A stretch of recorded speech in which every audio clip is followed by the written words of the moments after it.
আসসালামু আলাইকুম সম্মানিত দর্শক মণ্ডলী। আগামী গত বৃহস্পতিবারে আমি আপনার মাঝে একটা ভিডিও ছাড়তাম, যে ছাড়িয়া কইতাম আমার ভিডিও যারা যারা দেখবা লাইক কমেন্ট শেয়ার দিবা। আর যদি শেয়ার দিন, এক একটা শেয়ারের পরিবর্তে আমি এক একটা অসহায় মানুষের সাহায্য করবো আর কর্ম আমার অসিয়ত অনুযায়ী আমি কর্ম। আর তো আমি কইতাম আমার ভিডিওটা আমি প্রথম পরিবার দেখবো, কতটা শেয়ার হয়েছে, কতটা গীত হয়েছে, তো যতটা শেয়ার হইব আমি ততটা পরিবারের সাহায্য করবো। আমার ভিডিওটা আজকে আপনারা দেখাই। আমার ভিডিওটার মাঝে মনে করল শেয়ার মানে শেয়ারটা আমি আপনারা দেখাইছি, শেয়ার হয়েছে 9টা।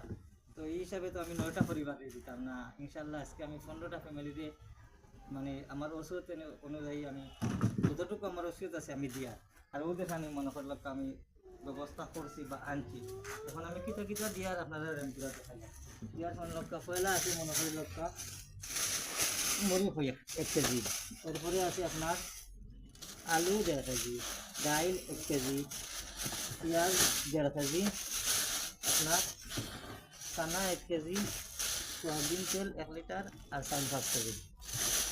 ও মানে একটা পরিমাণে মানে অতটুকু আমি দিব আর কি দিয়া দোয়া করবা ইনশাল্লাহ। আপনারা আমার লাগে যারা আমার ভিডিও দেখা লাইক কমেন্ট শেয়ার বেশি বেশি করবা, যেন আমি আর বেশি বেশি মানুষের দিতাম পারি। আপনারা যদি উৎসাহিত করেন তাহলে আমি দিতে আমার সুবিধা হইব। ভালো, ঠিক আছে, ভালো থাকুন, আসসালামু আলাইকুম।